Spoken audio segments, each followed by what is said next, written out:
Hi friends, welcome to Sandhya குட்டி channel.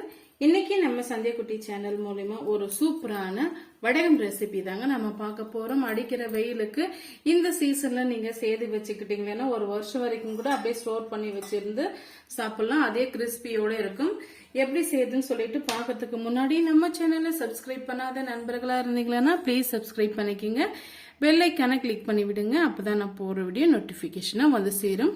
வாங்க இப்போ வீடியோக்குள்ள போகலாம். மிக்சிங் பவுல் ஒன்று வச்சுக்கிட்டுங்க.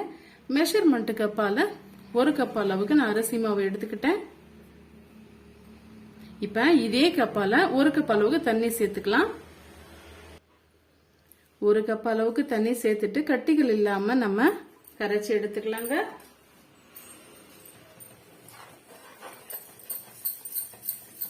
இது போல கரைக்கும் போது கொஞ்சம் கூட கட்டிகள் இல்லாம நமக்கு நல்லா வந்து மிக்ஸ் ஆயிட்டு வரும். பாருங்க, இந்த அளவுக்கு நம்ம மிக்ஸ் பண்ணி விட்ட பிறகு திரும்பவும் வந்து நம்ம இன்னொரு கப் அளவுக்கு நம்ம தண்ணி சேர்த்துக்கலாங்க.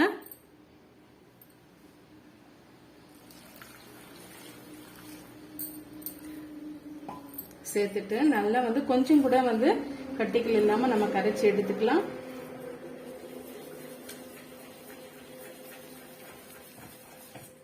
கடைகள் வாங்க வேண்டிய அவசியமே இல்லைங்க. இது போல நீங்க செய்து வச்சுக்கிட்டீங்கன்னா நம்மளே செய்யும் போது ஒரு திருப்தியும் இருக்கும். நிறைய நம்ம ஸ்டோர் பண்ணி வச்சிருந்தோம் சாப்பிடலாம். பாருங்க, இது போல நம்ம கரைச்சி எடுத்துக்கிட்டோம். இப்ப இது ஒரு ஓரமா இருக்கட்டும். இப்ப நம்ம ஒரு அகலமான பாத்திரமோ இல்ல வந்து குக்கரோ வந்து நீங்க வச்சுக்கிட்டு மெஷர்மெண்ட் கப்பால தண்ணியை வந்து நம்ம அளந்துட்டு நம்ம சேர்த்துக்கலாங்க. இப்ப இது ஒரு ஓரமா இருக்கட்டும். நல்லா நம்ம நைஸா வந்து கரைச்சி எடுத்துக்கிட்டோம். பாருங்க, இப்ப வந்து நான் 7 லிட்டர் குக்கர் வந்து நான் எடுத்து வச்சிருக்கேன். எதுக்காக வந்து இது மாதிரி எடுத்து வச்சிருக்கேன்னு பாத்தீங்கன்னா, இப்ப நம்ம அரிசி மாவு வந்து சேர்க்கும் போது கொதிச்சு வந்து மேல வந்து தெரிக்குங்க. நல்லா இது போல நம்ம எடுத்து வச்சுக்கிட்டோம்னா நம்மளுக்கு ஈஸியா இருக்கும். இப்ப நம்ம மெஷர்மெண்ட் கப் போல அளந்துட்டு சேர்த்துக்கலாம். ஏற்கனவே நம்ம 2 கப் அளவுக்கு நம்ம தண்ணி சேர்த்தாச்சு. இப்ப இதுல 7 கப் அளவுக்கு நம்ம தண்ணி சேர்த்துக்கலாம். எந்த கப்பால அரிசி அளந்து எடுத்துக்கிட்டீங்களோ அதே கப்பால 7 கப் அளவுக்கு தண்ணி சேர்த்துக்கங்க. பாருங்க, மொத்தமா வந்து நான் 7 கப் அளவுக்கு நான் வந்து தண்ணி சேர்த்துக்கிட்டேன். இந்த தண்ணி வந்து நல்லா கொதிச்சு வரட்டுங்க. அது வரைக்கும் நம்ம வெயிட் பண்ணலாம். தண்ணி பாருங்க நல்லா வந்து கொதிச்சு வந்துருச்சு. இப்ப நம்ம கரைச்சி வச்சிருக்க அரிசி மாவை வந்து ஒரு முறை நல்லா வந்து மிக்ஸ் பண்ணி விட்டுக்கலாங்க. கீழே வந்து அரிசி மாவு தங்கி இருக்கும். ஒரு போல நல்லா வந்து மிக்ஸ் பண்ணி விட்டுக்குங்க. மிக்ஸ் பண்ணி விட்டுக்கிட்ட பிறகு மீடியமான ஃப்ளேம்ல வச்சு நம்ம இத மிக்ஸ் பண்ணி கொடுத்துக்கலாம். ஹை ஃப்ளேம்ல வச்சிங்கன்னா கொதிச்சு வந்து மேல விழும்.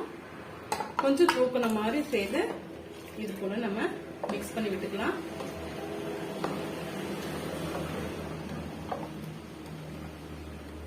இது நல்லா வந்து போட்ட உடனே வந்து கீழே வந்து அடி பிடிக்கும்.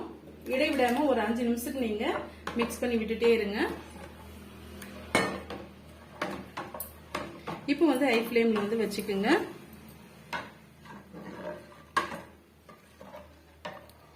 எந்த பக்குவத்துக்கு நான்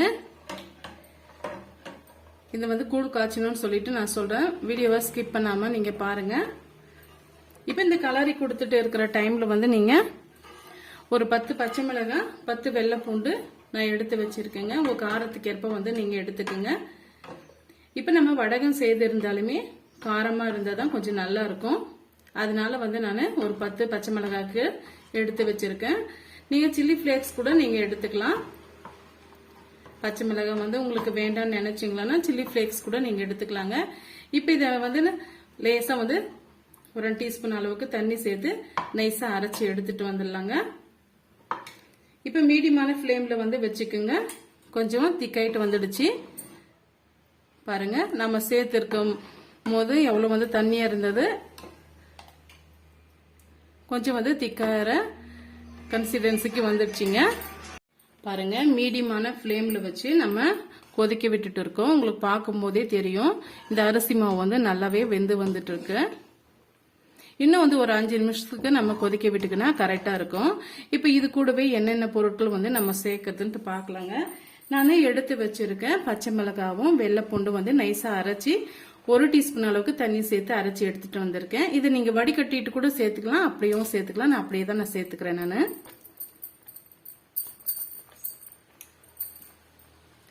இப்ப இது கூடவே 1 டீஸ்பூன் அளவுக்கு ஓமம் வந்து சேர்த்துக்கலாம். ஃபிளேவர் வந்து நல்லா இருக்கும். 1 டீஸ்பூன் அளவுக்கு சீரகம் சேர்த்துக்கலாங்க. இது கூடவே பாத்தீங்கன்னா ஒரு 1/2 லெமன் வந்து நம்ம பிழிஞ்சு விட்டுக்கலாம். இது எதுக்காக நம்ம சேர்க்கிறோம்னு பாத்தீங்கன்னா அதிக நாட்கள் வந்து கெட்டு போகாமையும் இருக்கும், நல்ல வந்து ஒரு ஃபிளேவரும் கொடுக்கும். அதனால வந்து நம்ம லெமன் ஜூஸை வந்து பிழிஞ்சு விட்டுக்கிறோம். இப்ப இந்த வடகத்துக்கு தேவையான அளவுக்கு நம்ம உப்பு சேர்த்துக்கலாங்க. நான் வந்து 2 டீஸ்பூன் அளவுக்கு நான் வந்து உப்பு சேர்த்துக்கிறேன். இப்ப இது கூடவே ஒரு 1/2 டீஸ்பூன் அளவுக்கு நம்ம பெருங்காயத்தூள் வந்து சேர்த்துக்கலாம்.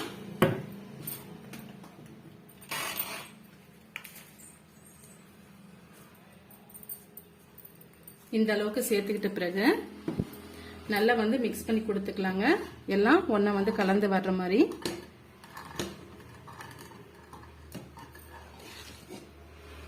பாருங்க, இப்ப இந்த அரிசி மாவு வெந்து வர வர மேல வந்து நல்லா பொங்கி வரும். அதனாலதான் நான் 7 லிட்டர் குக்கரை வந்து நான் எடுத்துக்கிட்டேன். நீங்க அடிக்கனமான பாத்திரம் வேற ஏதாவது இருந்தாலும் நீங்க எடுத்துக்கோங்க. இது சேர்த்தின பிறகு ஒரு 1 நிமிஷத்துக்கு நல்லா வந்து மிக்ஸ் ஆயிட்டு வந்தாவே போதும். அது வரைக்கும் நம்ம கொதிக்க வச்சுக்கலாங்க. எதுக்கு வந்து நம்ம லாஸ்டா வந்து நம்ம சேர்க்கிறோம்னு பாத்தீங்கன்னா இந்த வடகை வந்து கலர் சேஞ்ச் ஆயிடுங்க. அதனால நம்ம லாஸ்டா சேர்க்கும் போது நல்லா வெள்ளை வெள்ளையர்னு சொல்லிட்டு நமக்கு வடகு கிடைக்கும். பாருங்க, இப்ப வந்து நல்லா வந்து கொதிச்சு வந்துடுச்சு. இது முழுமையா வந்து ஒரு அளவுக்கு ஆறி வரட்டும். நீங்க காட்டன் கிளாத்ல வந்து நீங்க இதை ஊத்தி எடுத்துக்கிறதா இருந்தா நீங்க உடனே கூட எடுத்துக்கலாங்க. நான் வந்து கவர்ல வந்து ஊத்தி எடுக்கிறதுனால ஓரளவுக்கு வந்து நல்லா ஆறி வரட்டும். அது வரைக்கும் நம்ம வெயிட் பண்ணலாம். ஆறி வந்த பிறகு நான் எப்படி ஊத்துறதுன்னு சொல்லிட்டு காமிக்கிறேன். பாருங்க, வெயில்ல வந்து நான் பிளாஸ்டிக் கவர் வந்து போட்டு விட்டு இருக்கேன். இப்ப நம்ம எடுத்து வச்சிருக்க மாவு வந்து அதுல சேர்த்து விட்டுக்கலாம். ஓரளவுக்கு ஆறி வந்துடுச்சுங்க. நல்லா எடுத்துட்டு லைட்டா இது போல மட்டும் ஸ்ப்ரெட் பண்ணி விட்டுக்குங்க. ரொம்ப அழுத்த வேண்டாம். உங்களுக்கு எந்த அளவுக்கு வந்து வடகை வேணுமோ அந்த அளவுக்கு மட்டும் எடுத்துக்குங்க.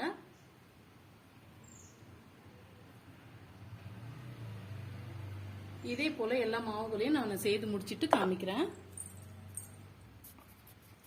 பாருங்க, எல்லா மாவுகளையும் நம்ம இது போல வந்து செய்து எடுத்துக்கிட்டோம். அப்பளம் மாதிரியே உங்களுக்கு எந்த சைஸுக்கு வேணுமோ அந்த சைஸுக்கு நீங்க செய்து எடுத்துக்குங்க. இப்போ இது குறைஞ்சபட்சம் வந்து ஒரு 2 நாள் வரைக்கும் வெயிலில் வந்து இருக்கட்டுங்க. இல்லை நீங்க நிழல்லையே வந்து காய வைக்கிறது இருந்தால் 3 நாளைக்கு வந்து காய வச்சு எடுத்துக்குங்க. நான் வெயிலே தான் நான் போட்டு விட்டுருக்கேன். இப்போ கொஞ்ச நேரம் கழிச்சு நல்லா இந்த கவர்ல இருந்து நல்லா பிரிஞ்சு வருங்க. பிரிஞ்சு வந்த பிறகு இன்னொரு பக்கம் வந்து நம்ம திருப்பி விட்டுக்கலாம். திருப்பி விட்ட பிறகு எப்படி வந்திருக்குன்ட்டு நான் காமிக்கிறேன். பாருங்க, எல்லா வடகமும் நல்லா காய வச்சு எடுத்துக்கிட்டுங்க. நான் வந்து 2 நாள் வந்து பிடிக்கும்னு நினைச்சேன். அடிக்கிற வெயிலுக்கு ஒரே நாள்ல வந்து இது போல நல்லா காஞ்சி வந்துடுச்சு. பாருங்க, நான் வந்து உங்களுக்கு ஒன்னு எடுத்து நான் பொரிச்சு பாக்குறேன். அது எப்படி வருதுன்னு பாருங்க. பாருங்க, வடகை வந்து பொரிச்சு எடுக்கிறதுக்காக தேவையான அளவுக்கு நம்ம ஆயில் சேர்த்துட்டோம். ஆயில் வந்து பாத்தீங்கன்னா மீடியமான ஃப்ளேம்ல தான் இருக்கணும். இல்லைன்னா நம்ம சேர்க்கிற அப்பளம் வந்து சட்டுன்னு கருகி போயிடுங்க. அதனால மீடியமான ஃப்ளேம்ல வந்து வச்சுக்கோங்க. இப்போ வந்து ஒரு சின்னதா ஒரு பீஸ் வந்து நம்ம போட்டு பார்க்கலாம். டக்குனு வந்து மேல எலும்பி வரணும். பாருங்க, இன்னும் கொஞ்சம் வந்து எண்ணெய் நல்லா காஞ்சி வரணுங்க.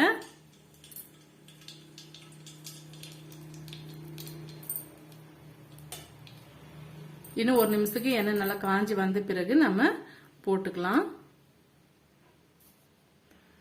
பாருங்க, எண்ணெய் நல்லா காஞ்சி வந்துருச்சு. இப்ப வந்து ஒவ்வொரு வடகமா போட்டு நம்ம எடுத்துக்கலாங்க.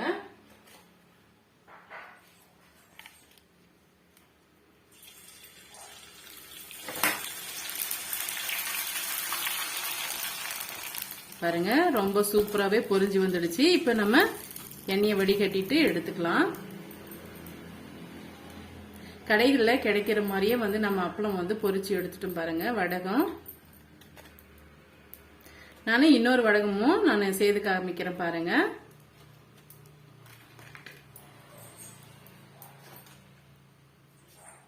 உங்களுக்கு எந்த சைஸுக்கு வேணுமோ அந்த சைஸுக்கு நீங்க வடகம் வந்து செய்து எடுத்துக்குங்க.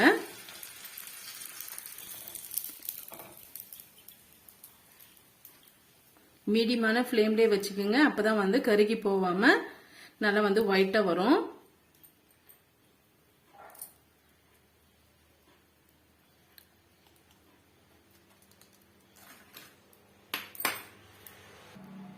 வெயில் அடிக்கிற டைமை பார்த்து இது போல நீங்க செய்து வச்சுக்கிட்டீங்கன்னா உங்களுக்கு ரொம்பவே வந்து யூஸ்ஃபுல்லா இருக்குங்க. இது 1 வருஷம் ஆனா கூட கெட்டு போகாம அப்படியே இருக்கும். நம்ம சொல்லியிருக்கிற மெத்தடோட நீங்க செய்து பாருங்க. கண்டிப்பா வந்து உங்களுக்கு யூஸ்ஃபுல்லா இருக்கும்.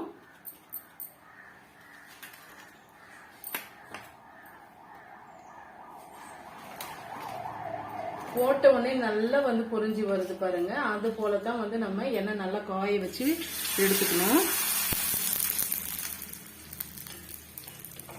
சூப்பராகவே எல்லா வடகமும் நம்ம பொரிச்சு எடுத்துட்டுங்க. ரொம்பவே டேஸ்டியான கிறிஸ்பியான இந்த வடகம் ரெசிபி வந்து உங்களுக்கு பிடிக்கும்னு நினைக்கிறேன். அரிசி மாவு இருந்தாலே போதும், டக்குன்னு வந்து இந்த ரெசிபியை நம்ம செய்து முடிச்சிடலாங்க. அடிக்கிற வெயிலுக்கு ஒரு நாள் மட்டுமே போதுங்க. எவ்வளவு வடகம்னாலே நம்ம செய்து எடுத்துக்கலாம். இது போல செய்து எடுத்துக்கிட்டு நீங்க ஸ்டோர் பண்ணி வச்சிங்கன்னா 1 வருஷம் வரைக்கும் கூட கெடாம அப்படியே இருக்குங்க. இந்த ரெசிபி உங்களுக்கு பிடிச்சிருந்தா மறக்காம சந்தியாக்குட்டி சேனலுக்கு சப்ஸ்கிரைப் பண்ணுங்க, லைக் பண்ணுங்க, ஃப்ரெண்ட்ஸ் அண்ட் ஃபேமிலியோட நிறைய ஷேர் பண்ணுங்க. இது போல கிறிஸ்பியான ஸ்நாக்ஸ் ரெசிபிஸ் பார்க்க நம்ம சேனலை ஃபாலோ பண்ண மறந்துடாதீங்க. தேங்க்யூ.